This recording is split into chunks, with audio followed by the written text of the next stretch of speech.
Captain, you can't just ignore a safety concern. We're not discussing safety in the jetway. Ma'am, I'm telling you now, there's a loose panel in row 14. The pilot's badge clicked as he slid it back into his breast pocket, a sharp, small sound that cut against the rumble of the jetway. His name read capped, Mark Hawley, on a chrome strip. His shoulders were still in uniform, unbuttoned at the collar. A man used two doors opening for him. The passenger's voice stayed steady, not loud, not angry. Precise, like a ledger being set on a counter. A technician on the tarmac glanced up. Fluorescent lights threw long strips across the airplane's belly. The smell of jet fuel and coffee from a nearby concession softened the heat of the moment. Women in bright vests moved like punctuation marks around the plane. A child's laughter echoed dimly from a gate 2 doors down. Mark's jaw hardened. He'd done this 1,000 times. Defuse, redirect, keep a schedule. Ma'am, we inspect the aircraft between flights. If you're not boarding, I'll need you to step back. His voice was flat. Practiced, she didn't step back. Instead, she pressed a slim hand into her leather handbag and produced a small card, not a boarding pass, but an embossed card with neat, conservative type. She held it out as if offering tea. It caught the strip lights and flashed like a secret. Evelyn Moore, she said. Founder, Art and Air. 3 words that sounded like the name of an era, not a person. The jetway felt suddenly smaller. Mark's shoulders tightened. Passengers waiting behind her shifted, a low murmur threading through them. A woman with a cane steadied herself against a suitcase. A man scrolled on his phone with one thumb. Mark forced a smile that didn't reach his eyes. I'm sorry, Ms. Moore. We're following standard procedure. If you have documentation of the issue, we'll log it. But right now, you're dismissing me because I'm a passenger. Evelyn's voice was quiet, but precise again. Every syllable landed like a coin. There was no tremor, no pleading. Only fact. He felt the badge in his pocket, the little authority of chrome and printed letters. He could hear the click again in his memory. A tiny metronome of procedure. The gate agent cleared her throat and opened her mouth. The technician at the base of the jetway stepped closer. Hands on a clipboard. People like Mark had solved arguments with words and procedure for a long time. People like Evelyn Older, framed in a wool coat, hair threaded with silver, were surprises you handled with nicety or condescension, depending on the day.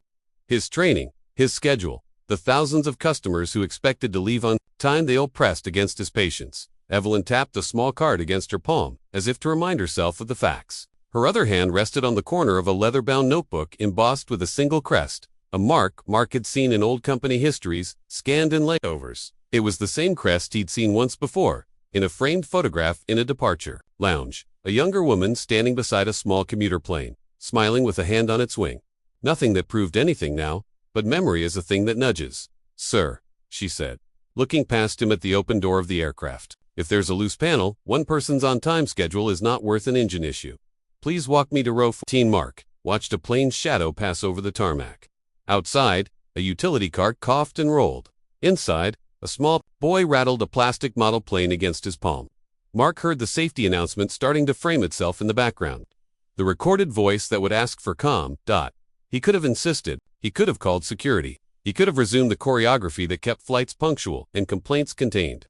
Instead, he found his hand going back to his badge, feeling the click again as if to steady himself.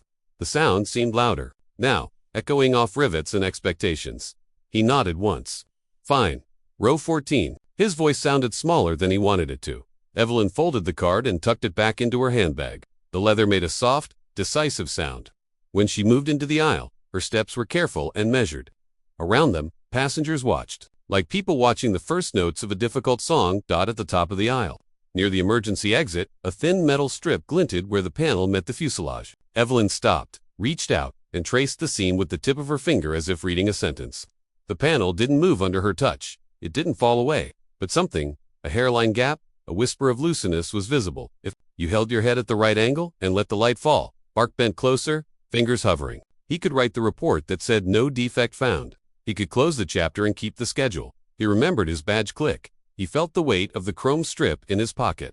He looked at Evelyn, her face calm, like a person who had learned to be patient across decades of waiting rooms and boardrooms. Outside, the PA system hummed, and a distant plane began its roll. Enjoying this? Tap subscribe for tomorrow's story. Mark stood still for a beat, the hum of the aircraft's AC blending with the distant clatter of boarding passengers. A decision hovered in the air, as thin and sharp as the seam in that panel. His instinct, the same instinct that had carried him through 12,000 flight hours, urged him to minimize, to file, to move on. Schedules mattered. On-time departures mattered. A loose panel reported by a passenger, even one carrying an embossed card, did not. But Evelyn's steady gaze held him. Not confrontational. Simply waiting for the truth to be acknowledged. He cleared his throat. "I'll call maintenance," he said. "We'll verify."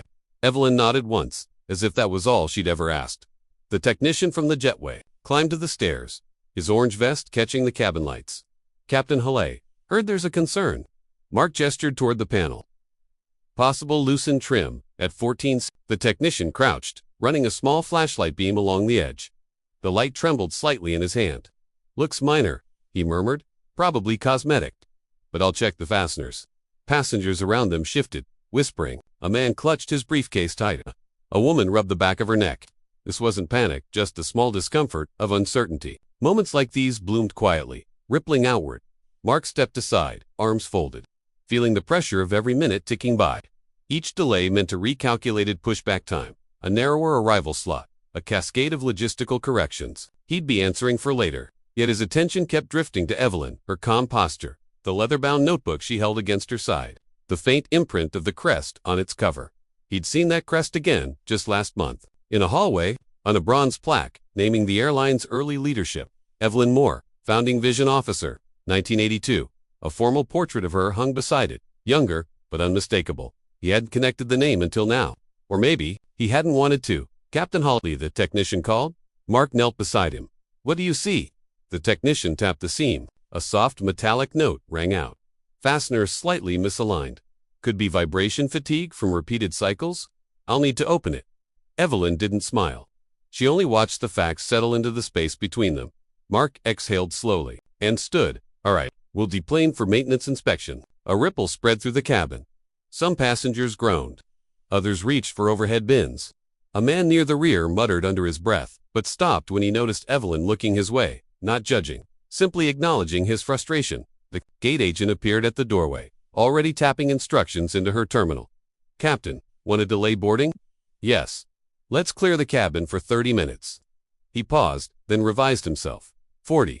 She blinked at him. 40. Understood. As passengers filed out, Mark stood near the door to thank them, individually, a small act he rarely had time for. Today, it felt necessary. He repeated the same measured line. "Thank you for your patience. We'll update you shortly." Some nodded. Some avoided eye contact. Some asked if the plane was safe. Evelyn was the last to leave. She paused in front of him. "Thank you for listening, Captain." Her voice wasn't triumphant, not relieved, just even, as if she were checking off a box. He managed a restrained nod. "I take safety seriously, Ms. Moore. Always have." "Believe you," she said. "But belief is built one moment at a time." She walked into the jetway, her handbag brushing lightly against the metal railing. The sound lingered, soft but defined. 20 minutes later, in the quiet of the empty cabin, Mark stood with the technician as the panel was gently removed. The interior fastener inside was indeed misthreaded. A minor issue, but not an imaginary one. The kind of thing that rarely caused problems but occasionally did. The sort of technical gap that lived in the gray area between inconvenience and liability. The technician's side. "Good catch. Whoever saw it?" Mark answered quietly. "Passenger." "Sharp eyes," the technician replied. "Lucky break." Mark didn't correct him. It wasn't luck. It was something else. Something connected to that little crest. Stamped into the leather notebook Evelyn carried. He checked his watch. Time was drifting. They were already into the first time stump window he'd tried to avoid, but it couldn't be helped. 11:42 a.m. They needed a replacement. Panel fastened and documented before they could reboard. He stepped out to the gate where passengers were clustered around plastic seats. Some leaning against support columns, others scrolling on phones. Evelyn sat near the window facing the tarmac, notebook balanced on her knee, sketching something in clean, straight lines. Not art, but design. Mark couldn't see it clearly, but the shapes looked like aircraft contours. He approached her. "Ms. Moore." She closed the notebook without hurry. "Captain," the technician identified a misthreaded fastener. "You were right." Evelyn nodded lightly. "Thank you for telling me. You've worked with aircraft before?" he asked, keeping his tone neutral. "A few decades here and there." Mark tried not to show frustration, not at her but at himself. "Fuchs told me who you were up front." She shook her head gently. "No. If respect depends on rank, it isn't respect." He let that settle, heavy and quiet. Then she added, "I wasn't testing you, Captain Halle. Protecting passengers. That includes you." A boarding announcement droned faintly from a nearby gate. Mark felt a knot in his chest. He hadn't expected, not embarrassment, but reflection. Before he could reply, the technician radioed him from the jetway. Replacement panel secured. All fasteners verified. We're ready for sign-off. Mark straightened. We'll resume boarding soon. Evelyn gave a small, understanding nod, then reopened her notebook, where the pencil lines continued across the page. Mark hesitated. Something about those lines, the neat geometry, the precision, they felt like the first breadcrumb of a truth he hadn't yet put together. He turned toward the jetway, unaware that this moment, a loose panel, a quiet woman, a small notebook, would shift the next hour of his life into a trajectory he could not yet imagine. Passengers reassembled in small clusters near Gate D23.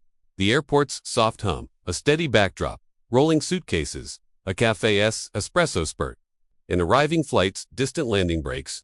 Mark watched them from the jet bridge threshold, hands folded, sleeves pushed to his forearms. He felt the weight of responsibility in a different way than schedules or delays. A thin personal accountability that hadn't been urgent until Evelyn's card and leather notebook made it so. Evelyn tapped her pencil twice, then rested her chin on her hand and watched the runway. Sunlight speared through the terminal's high windows and painted the nearest jet with washed silver. She looked smaller in that light, not diminished, only human. It made Mark uneasy that he'd almost let her words slide away earlier. A young mother with a toddler approached, eyes tired. "Do you know if boarding's starting soon?" she asked. Mark gave his practiced smile. "We'll update in about 10 minutes. He meant it. The crew had to complete paperwork and log the repair. There would be signatures, checkboxes, a chain of custody for the panel. The mother thanked him and sat. Near her, an older man read a paperback with a cloth cover, fingers tucked into the spine. People resumed the slow business of waiting. Mark walked back to the gate desk and looked at the maintenance log on the agent's tablet. He watched as the tech typed, fastener misthreaded, replaced, inspected, cleared. The words were efficient. They would stand up in any audit. He felt the satisfaction that paperwork brought a neat resolution, a document that closed the loop. Still, something tugged at him. He thought of Evelyn's phrase, "If respect depends on rank, it isn't respect." It lodged in him like a splinter. He returned to where she sat. "Ms. Moore, may I?" He gestured to the seat opposite. She folded the notebook closed and patted its cover. "Cattered, you've flown?" he asked again. Conversation needed direction. He suspected curiosity, not interrogation. "A long time ago," she said, "and in other capacities later." She smiled then, small and rueful. "I was also an engineer for years." Mark's eyebrows lifted. "Engineer?" "Yes. Structural design. Flight control systems. Mostly." She flicked a glance at the airplane outside. "Fixing small things prevents big ones." He glanced at her notebook, the crest soft in the leather. He resisted reaching for it. "You didn't tell anyone who you were before?" She regarded him for a moment. "I didn't need privileges. I needed someone to listen." The gate agent called a soft update. "We expect reboarding in 20 minutes. A ripple of relief moved through the seats. Conversations resumed. A man clipped an accent to his briefcase. A teenager sighed and put headphones back in. Mark asked, "Why not say? Why not use the card right away?" Evelyn's eyes softened. "Because sometimes notice does what notice intends. It silences the observation. I wanted to be sure the observation was real." Her voice was patient. "And because I wanted to see how you'd choose." He bristled inwardly at the phrasing, then recognized the truth in it. People test one another every day. Sometimes the tests tell you about your own rules. A boy nearby dropped a toy airplane. It skittered under a seat. Evelyn reached down and retrieved it, returning it with a steady hand. The child's mother smiled. The small act of care landed like a pebble. Mark found himself asking, "Are you still involved with Air?" She hesitated only a second. "Some. Mostly advisory now." She tapped the crest on her notebook. "But I keep track of safety." He pictured decades of boardrooms and late-night briefings, of decisions framed in spreadsheets and legal counsel. He imagined the difficulty of balancing profit and principle. "You said you founded Arden?" he ventured. "I did." Her gaze did not harden. It simply confirmed what the card had claimed. A murmur from the gate announced that maintenance had filed the report and the captain had signed. Mark felt a pull of professional need to be thorough, to check the log one more time. He walked back to the desk, read the entry anew. The wording was clinical, correct? Back at the window? Evelyn was sketching again, a few lines, the kind of geometrical shorthand that suggested decades of practice. He edged closer and saw, with a small jolt, that the sketch was not merely of an aircraft component. It was a diagram, a cross-section of a panel seam, notes in the margins, annotations in small, tidy script. Her handwriting was precise, almost calligraphic. In the margin she had written, vibration cycles, inspection interval, strengthened fastener spec. Beneath that, a date, November 17, 2025. Today, Mark's throat tightened. That date anchored the moment, a founder who still tracked technical detail. A founder who wrote her observations onto paper in the terminal like a field engineer. The image contradicted his earlier notions of age and authority. He sat down again. Close enough to see the handwriting clearly. You monitor maintenance schedules? In a way, she said. I read the public filings, look for patterns. When I fly, I look with different eyes. She tapped the notebook. People assume founders only collect awards. Most start by learning how to solve small problems. Mark felt a swell of respect. It arrived with an odd embarrassment for his earlier dismissal. The badge in his pocket felt suddenly less like armor and more like a reminder that assumptions can be dangerous. Before he could ask more, the gate agent stood and announced passengers for Flight 276 to Chicago. Please begin boarding. A woman nearby clapped her hands together, gathering her purse. The toddler giggled. Life resumed its forward motion. Evelyn closed the notebook slowly and tucked the pencil into the spiral. She had looked at Mark, and for the first time, smiled fully. Thank you again, Captain. He opened his mouth to reply, but a handheld radio crackled sharply. Captain E. Holly, control tower calling. Please come to ops immediately. His EI name in the radio felt like a door slamming. Mark rose, heart quickening. On my way, he said. Evelyn's smile didn't change, but her eyes sharpened. I'll be on your flight, she said. Row 14. Mark walked toward operations, the crest of her notebook, a quiet punctuation in his memory. He felt the shape of something shifting beneath his feet, an hour he could not map yet. A choice he had already made, and one that would return to ask for more. The operations office sat behind a frosted glass door marked Crew Access Only, tucked beside a vending alcove. Mark pushed through, his pulse still quickened from the radio call. Inside, the lights were cooler, harsher, fluorescent blues humming, with the faint buzz of overworked ballast. A flight dispatcher? Aaron Wells looked up from a spread of printouts and waved him in. Captain Holly, Aaron said, voice low. We've got a situation. Mark shut the door behind him. Is this about the delay? Aaron handed him a tablet. Partly, but we also received a passenger feedback escalation that was flagged for immediate review. Came through 10 minutes ago. He tapped the screen. It references a safety concern raised by someone in the cabin before departure. Mark felt his spine stiffen. Ms. Moore. Aaron hesitated. It's actually unsigned, but detailed. Very detailed. He pulled up the report. Mentions a misthreaded fastener. Describes the exact cabin location, time-stamped, at 11:14 a.m. How did they get that close? A look at it. Mark exhaled. She showed me. I inspected it myself. Aaron's eyebrows jumped. Passenger identified. The defect. Yes. Huh. Aaron leaned back, rubbing the bridge of his nose. You know how this goes? Anytime a passenger reports a safety-related issue accurately, or portrait wants eyes on the handling. Mark felt the faint sting of imprecation. We followed procedure. Maintenance verified and replaced the fastener. Good, Aaron said. Then, this shouldn't be a problem. Just a required check-in on crew response? He paused. You didn't dismiss the concern at first, did you? The question lodged under Mark's ribs. He fought the impulse to explain quickly, defensively. I asked for documentation before we escalated, he said carefully. I intended to verify. Aaron pressed lips together. Captain with safety. Perceived dismissal is as big a problem as actual dismissal? Mark heard the weight behind the words, not accusation, but caution. Reputation traveled fast. A single misstep lived for months in the system. I took responsibility once I saw the alignment issue. Mark insisted. Okay, Aaron said, nodding, voice gentler now. That helps. Now he tapped the tablet again. Second issue. This same passenger attempted to upload their personal notes about the aircraft designed to an internal channel through the feedback portal. Mark blinked. Wait, internal channel? How? Aaron looked almost amused. That's the thing. It triggered an old access permission. Legacy of login. Only a handful of former executives still have it. Mark felt cold bloom across the back of his neck. Aaron said, whoever filed this either worked for Ardnair at a high level or had access to someone who did. Mark didn't speak. The memory of the crest on Evelyn's leather notebook rose like a lighthouse. Through fog. Aaron continued. Corporate routed the message directly to oversight. They want you to be aware, in case there's follow-up. Mark steadied his breathing. What is the follow-up? Unknown, Aaron said. But if the passenger is who I suspect, she'll be observed more closely. Which means your interactions will be, too. There was no accusation, only warning, a warning that carried the implication of everything Mark already feared. He repeated Evelyn's earlier words in his mind. If respect depends on rank, it isn't respect. He suddenly feared how his first reaction might read in a transcript. Aaron softened. You're a good captain, Mark. You handle pressure better than most. Just get this flight out cleanly. Make sure the passenger feels heard. He paused. Corporate loves documentation. Give them neat, complete, airtight pages. Mark nodded. Understood. He left operations with the sense of a balance shifting under him, a seesaw tilting slowly but unmistakably. As he returned to the gate, he saw boarding had resumed.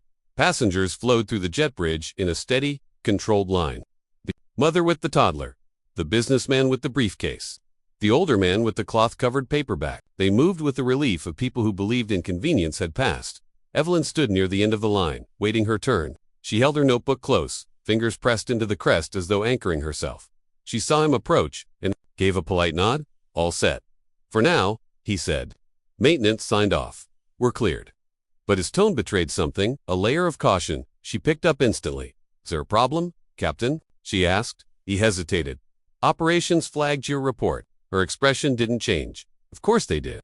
Safety reports are meant to be flagged. It wasn't just a safety report, he said quietly. It accessed an internal channel reserved for former executives. A calm passed over her face. Not surprise, but recognition. She said gently, You're beginning to piece it together. Why didn't you tell me earlier? He asked. Same reason as before. She shifted her notebook. Some truths only help when they arrive at the right moment. The boarding line moved again. The gate agent gestured her forward.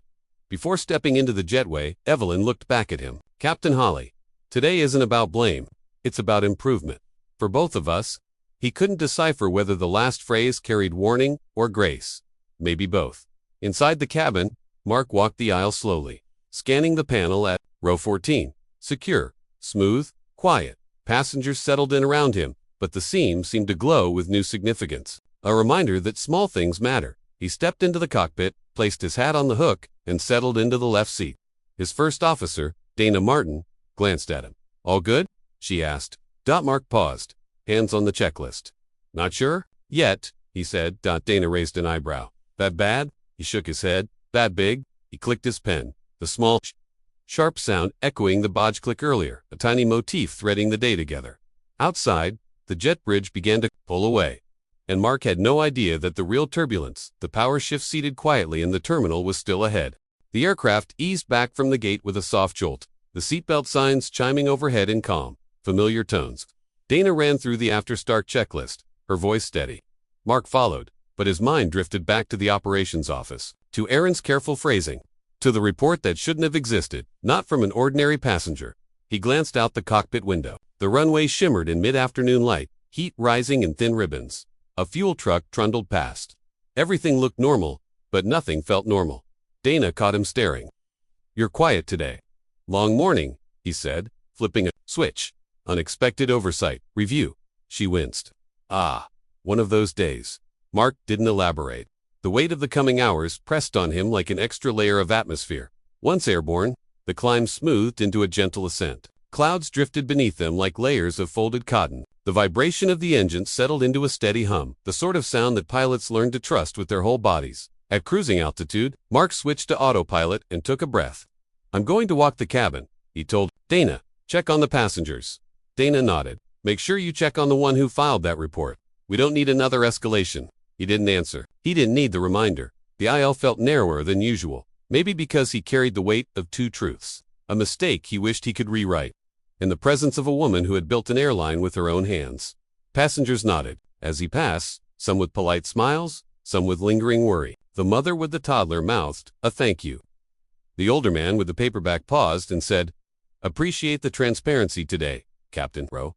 His tone carried no judgment, only humanity. Row 14 approached. Evelyn sat in one for a notebook, closed, hands folded atop it. Her window shade was raised. She watched the clouds as though reading a familiar map. Mark stood beside her row. Ms. Moore, may I speak with you briefly? She turned, her expression calm. Of course, he nodded. Toward the galley. Some privacy. She rose and followed him. The galley lights were soft, the hum of the cooling unit a steady undercurrent. A flight attendant nearby pretended not to listen but couldn't hide her curiosity. Mark kept his voice low. Operations is reviewing the sequence earlier. Your report will be part of that. I expected as much, she said. I want to be clear, he continued. I didn't ignore your concern. You needed proof, she said gently. He exhaled. I needed procedure. She gave a small, thoughtful nod. Procedure protects systems. Listening protects people. She paused. And good leadership does both. That quiet correction struck deeper than any reprimand. He felt it land. She continued. Mark the first time she'd used his name. Safety culture is built moment by moment. A fastener, a comment, a choice. She tapped her notebook. I documented what I saw. He responded. That path is healthier than you think. Corpa might not see it that way. Corpa, she said dryly, will see what they need to see. But they will also see that you fixed the issue immediately once you verified it. A beat of silence passed. Mark asked softly, if you were still in charge, how would you see it? Her answer came without hesitation. As a learning moment, not a flatline. He didn't realize he'd been holding tension until something in him eased. But then, she added, with quiet precision, however, oversights involving passengers, who turn out to be founders, often create complications. He blinked. You uploaded internal notes? Yes. You know that triggers alert level review. Her eyes sought Mark. I didn't upload anything by accident. That sentence tightened the air between them. She continued. Some systems stay stagnant unless they're nudged awake. Ha! Nudging one. He felt his pulse quicken. Is this about the panel? It's about culture, she said. Yours? The airlines? What you normalize becomes the air everyone breathes. Another silence. Not heavy, thoughtful. Then she added, but don't worry. I didn't escalate your name. He let out a slow breath. Thank you. I'm not here to punish you, she said. I'm here to improve something. You wanted to ask what? But she was already turning back, toward the cabin. Walk with me, she said softly. They returned to row 14. She placed a hand gently on the repaired panel. Feel that? He touched the seam. Secure, smooth, solid. That's what accountability feels like, she said. Not dramatic, not punitive, just firm. He swallowed. In the oversight team, they'll reach out, she said, but you'll be fine, provided you finish today well. The implication was clear. How he handled the rest of this flight mattered. She took her seat again, fastening her belt as the plane hit a small pocket of turbulence, a soft tremor, barely noticeable. Mark steadied himself with the seat back. If there's anything else you need, there is, she said. He waited. I need you, she said quietly, to keep listening. He nodded. He meant it this time. Then a chime sounded, an alert from the cockpit. Dana's voice crackled through the intercom. Captain Halle, we need you up front. Urgent. Controlled. Not routine. Mark turned sharply. Evelyn's notebook glinted under the cabin lights, the crest catching a sliver of gold. Something was shifting. And the real turning point was seconds away. Mark walked toward row 18 with a calm he didn't entirely feel. The aisle seeming longer now, every step echoing the weight of Evelyn's assignment. Passengers looked up with mild curiosity as he passed, unaware that a founder-level auditor sat among them, quietly examining every choice he made. Row 18's call light glowed a soft, insistent amber. A middle-aged man in a denim shirt sat rigidly in 18C, fingers drumming against the armrest. Captain, the man said before Mark could speak, my wife's feeling faint. I think it's the pressure. The woman beside him, in a neatly pressed blouse, pressed a hand to her forehead. Her eyes fluttered. A flight attendant stood nearby, calm but unsure. She says she's dizzy, the attendant explained. Pulse feels a little fast. Mark crouched beside the passenger. Ma'am, can you hear me? She nodded weakly. Just lightheaded. He spoke with practiced steadiness. We'll take care of you. He glanced at the attendant. Bring the medical kit and a bottle of water. And call forward to Dana. I'll update her. The attendant moved quickly. Mark turned back to the woman. Have you eaten today? Any history of this? Skipped breakfast, she murmured. We rushed to the airport, her husband added. She gets like this sometimes when she's anxious. Mark offered a reassuring smile. We'll keep you comfortable. We're here with you. The woman exhaled shakily, but the tension in the row eased as the attendant returned with the kit. Mark noticed movement in his periphery, passengers subtly watching, some leaning forward, including Evelyn. She remained in her seat several rows back, but her posture had changed. She wasn't sketching now. She was observing every detail. The woman's vitals stabilized after a few minutes. Water, slow breathing, and reassurance worked better than anything in the kit. She squeezed Mark's hand lightly. Thank you, Captain. I'm okay now, he smiled. Let us know if that changes. As he stood, the husband said quietly, most captains don't leave the cockpit for this. Mark answered simply, people come first. He didn't say it for effect, He meant it. But the words carried farther than row 18. He returned to the galley to wash his hands. A flight attendant whispered, "That was really well handled." Mark nodded once. "Thank you." Before he turned away, Evelyn's voice came from just behind him. "Captain Halley." He turned. She stood in the aisle, notebook tucked at her side. Her posture was composed, but her eyes glowed with something new. Approval, maybe, or decision? "I'd like a brief word," she said. "Here is fine." The nearest flight attendant discreetly stepped away. Pretending to adjust a coffee pot, Evelyn looked up at Mark. "The way you responded, calm, attentive, personal, that is the safety culture Arden was built on." He felt the compliment land, unexpected and almost disarming. "Thank you. But," she added gently, "I wasn't only watching your response, I was watching the passengers watch you." Mark stiffened slightly. "And what did you see? A leader who changed the climate in 3 minutes." Her voice was soft but certain. "When you kneel beside a frightened passenger, others relax.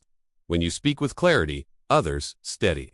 That's how culture shifts, by the tone a leader sets when no one realizes they're setting it. He swallowed. "I didn't think about it that way." "You did," she said, instinctively. "That's why oversight assigned me. That's why this flight is your audit." He let that sink in. "And your assessment?" "That your hesitation earlier came from procedure, not ego." She took a breath. "But your correction came from character. You didn't speak." Then she said the words that would change the direction of the day. "Mark, I'm not filing a negative report." He exhaled slowly. "I'm filing a model report." He stared. "A model report." Yes, she tapped her notebook. "'Cause what happened today, the shift from resistance to collaboration, is exactly what I want Arden's next training module to be built on." He blinked in disbelief. "Training, based on today." You," she said simply. "On how you recovered, how you listened, how you led under review without knowing you were under review." The plane hit a small bump. A few overhead lights flickered before stabilizing. Evelyn watched him closely. "Mark, you aren't the problem.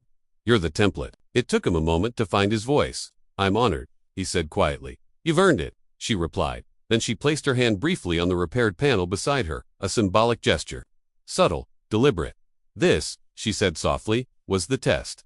A single fastener, a single conversation, a single course correction. And now, the shift of authority was complete. Finish the flight well," she added. "The rest will follow." She returned to her seat. The cabin hummed with quiet life. Passengers read, slept, sipped water. Number 1 knew the airline's founder had just rewritten the captain's fate at 36,000 feet. Mark stood in the aisle a moment longer, absorbing the weight of the reversal, a power flip not from punishment, but from recognition. Then he turned toward the cockpit. Purpose steadied his steps. The remainder of the flight unfolded with a quiet steadiness, the kind that felt earned rather than incidental. When Mark stepped back into the cockpit, Dana looked up immediately. "Everything okay back there?" she asked. He eased into the captain's seat. "Handled." "Passenger faintness resolved." Dana nodded, but her eyes lingered on him. "You seem different." "Clarified," he said simply, surprising even himself. He ran through the approach checklist with a calm that, had it been present an hour earlier, the tension in his chest had shifted, no longer the knot of worry about oversight, but a sense of responsibility aligned with purpose. As they began their descent into Chicago, the weather turned slightly turbulent. Not dangerous, just textured. Air-rolling pockets that nudged the fuselage and rattled the bins. A few passengers pressed palms to armrests. Dana glanced at him. "You want to make the reassurance announcement?" He nodded, keyed the mic, and spoke with warmth, rather than formality. "Folks, this is Captain Hawley. We're encountering light chop during our descent. Nothing to worry about. Keep your belts fastened, and we'll be on the ground shortly." His tone alone eased the cabin. He felt it, as they broke through the clouds. The skyline shimmered below, framed by the lake's slate blue, and the afternoon sun reflected in glass. The landing was smooth, gentle enough that a soft murmur of approval rippled through the cabin. Dana grinned. "Nice one." They taxied to the gate, engines humming down as the jet bridge aligned. Mark stood at the cockpit door as passengers deplaned, a practice he'd neglected for years due to tight turnarounds. Today it felt necessary again, like dusting off something that had always belonged to him. The man from row 18 shook his hand. "Thanks again, Captain. You calmed us down more than you know." The older gentleman with the cloth-covered paperback added, "Good flight." Felt safe. One by one, they exited, offering nods and small gratitude.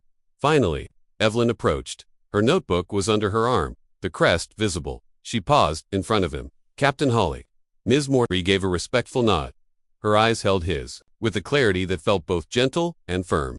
You finished well. Thank you, he said quietly. Expect a follow-up. She continued. Not corrective. Collaborative. He let out a breath he didn't know he'd been holding. Understood, she added, and Mark, not everyone accepts guidance without defensiveness. Today, you did. That matters. He stood a little straighter. I want to do better. That, she said, is the mark of someone I want shaping the next generation of captains. A faint warmth stirred in him, pride, but tempered with humility. She extended her hand. He shook it, her grip steady and certain. Then she left the jet, her silhouette framed in the terminal's bright afternoon light. Later, in the post-flight briefing room, Aaron Wells from operations appeared in the doorway, holding a tablet. Captain Holly, got a message from Oversight. Thought you'd want to see it. Mark braced himself, though, for the first time. Not with dread. Aaron handed him the tablet. On the screen was a short note with Oversight's header. Initial finding. Crew demonstrated exemplary corrective action and passenger care. Recommendation. Captain Holly, for inclusion in forthcoming Safety Culture Leadership Module. Filed by Lead Auditor E. Moore. Aaron blinked. Captain, this is good. Very good. Mike read it again. Slower this time. The words didn't inflate him. They grounded him. Seems, Aaron added, with a grin, you impressed the right person. Mark closed the tablet.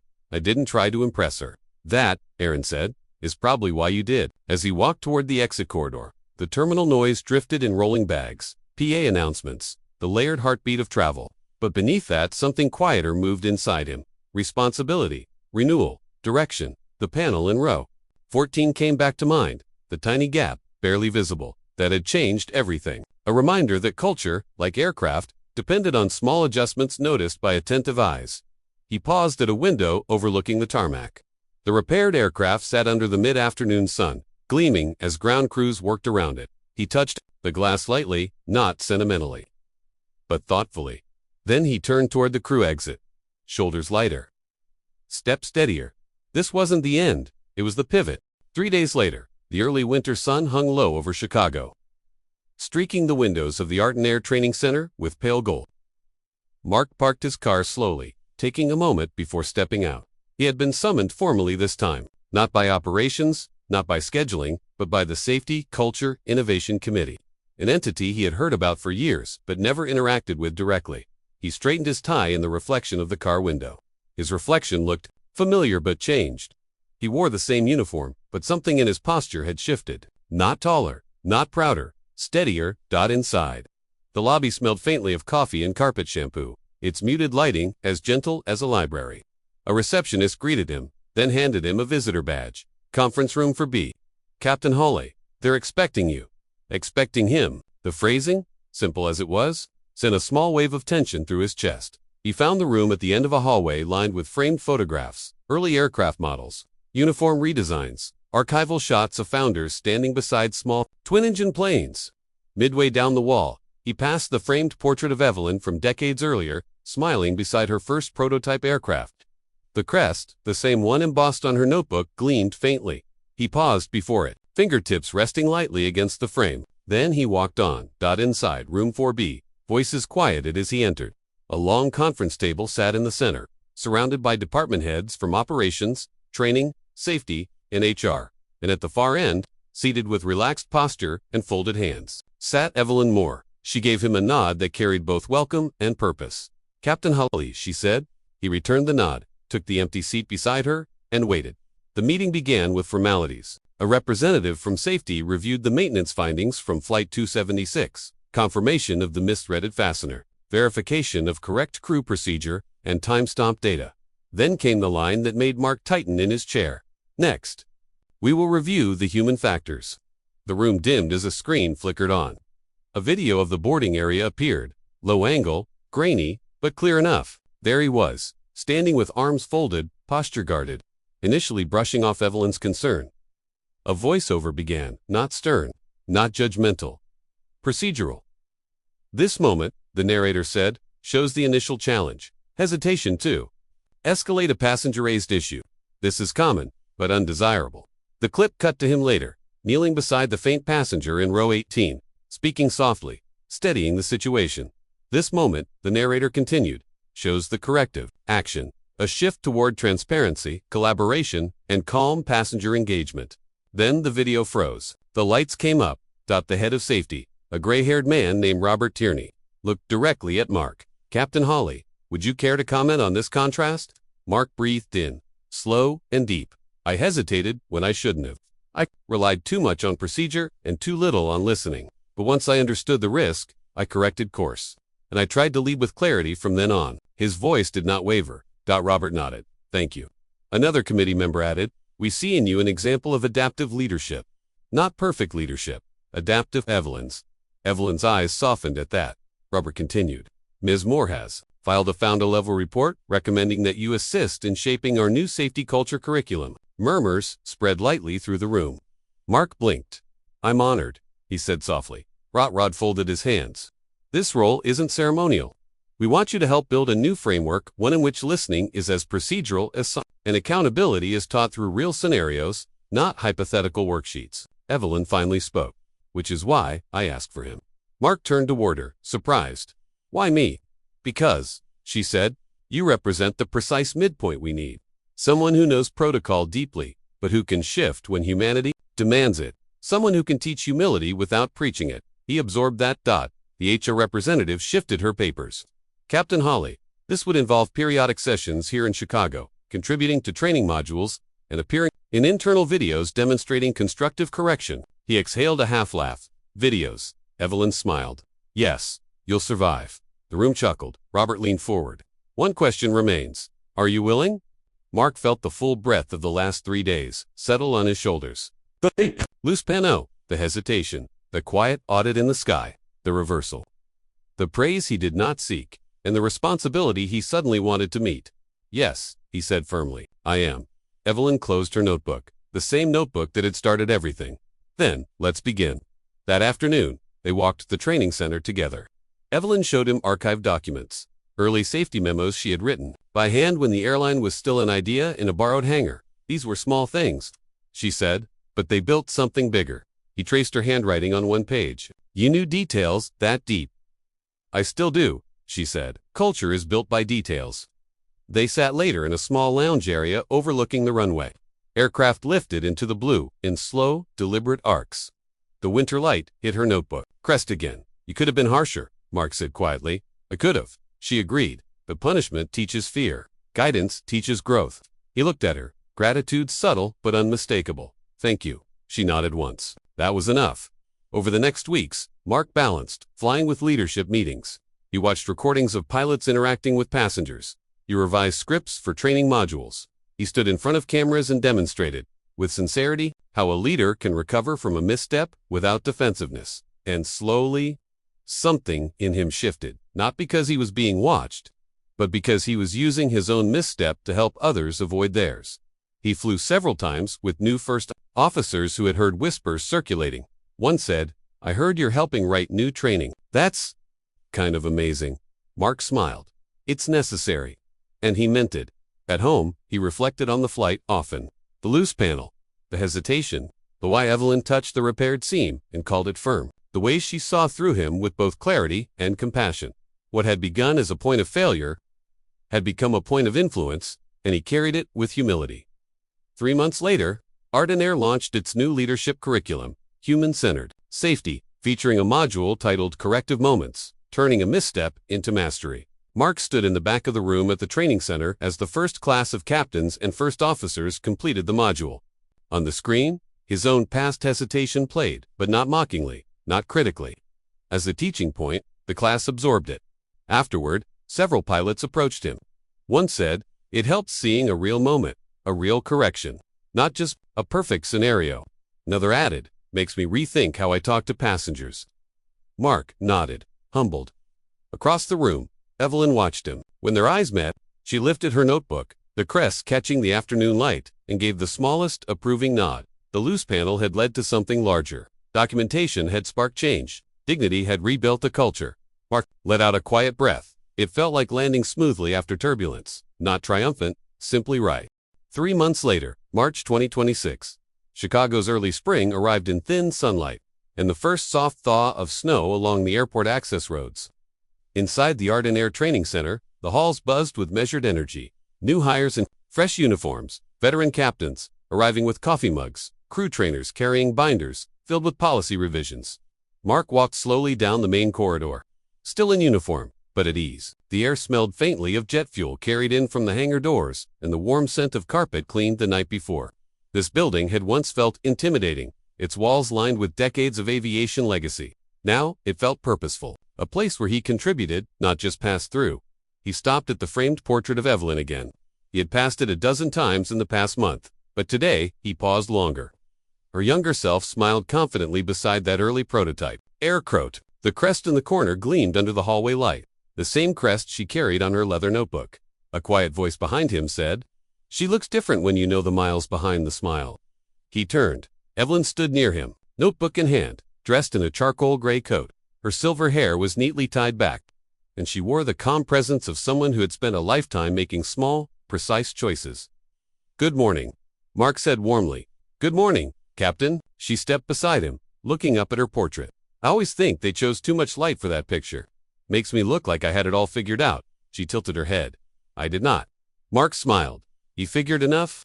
"I learned it enough," she corrected gently. They began walking toward conference room A, where the first quarterly review of the new training modules would begin soon. The building buzzed softly, printers running, muted conversations, the faint thud of luggage wheels outside on concrete. "How are the modules performing?" she asked. "Better than expected," he said. "We ran 3 full classes last month. Feedback is strong, especially the part about corrective leadership." She nodded. "People trust examples more than instructions." They've reached the door but neither entered yet. Evelyn rested her hand lightly against a wall panel. Trimmed in brushed aluminum, not the aircraft panel that started everything, but similar enough to bring the memory back. "Do you think about it often?" she asked. "The loose panel." "Every flight." He tapped the side of his uniform, lightly. "Not out of fear, out of respect." She studied him for a moment. "That's how culture keeps shifting. Quiet, daily respect." Her voice softened. "I'm proud of you, Mark." The words landed gently, like a small weight added to the right side of a scale. Balancing everything. He cleared his throat, humbled. "I didn't expect any of this. I just corrected a mistake." "That's exactly why," she said. They stepped into conference room A inside. Screens displayed graphs showing improvements in crew response times, communication patterns, and passenger feedback ratings. A few trainers greeted them warmly. On the table, someone had set out a fresh maintenance clip, a small fastener mounted on a wooden base, engraved with the date, November 17, 2025, and the words, "One corrected detail can change the whole course." Mark picked it up, turning it in his fingers. "A reminder? A symbol," Evelyn replied. "Of where change starts?" He set it back gently. Before the meeting began, Evelyn touched his arm lightly. "After this quarter, I'll be stepping back again. Fully this time." He looked at her, surprised. "You're retiring?" "I prefer concluding." She smiled. "I've put in enough decades. And now, the culture is in steady hands." She held his gaze, yours included. He felt both honored and aware of the responsibility. "Settling into place," she added. "I'll keep flying occasionally. Row 14, if possible." A twinkle of light humor softened her face. "I'll make sure it's the safest row in the sky," he said. She squeezed his arm once and took her seat. The room quieted as the meeting began, charts lighting the screens. Yet, amid the data and discussion, Mark felt something quieter in the air, a sense of cycle completed, and another beginning. Later, after the meeting adjourned, he walked outside into the crisp March air. Across the tarmac, an ardent aircraft waited under the late morning sun, wings shining, fuselage humming with ground crew activity. He paused, taking in the sight, not as a pilot alone, but as someone now shaping what flight meant for others. A jet roared overhead, climbing into a bright, open sky. He breathed in the cool air, steady and calm. The culture had shifted. He had shifted, and in a quiet moment outside the training center, he felt gratitude, not loud, not triumphant, simply full. Evelyn stepped out behind him a minute later, her notebook tucked under her arm, the familiar crest catching a glint of sunlight. A small detail, a lasting reminder. They exchanged a brief nod, not of farewell, but of understanding. And then, the day moved forward, steady as a climb, after takeoff. End. Thanks for watching.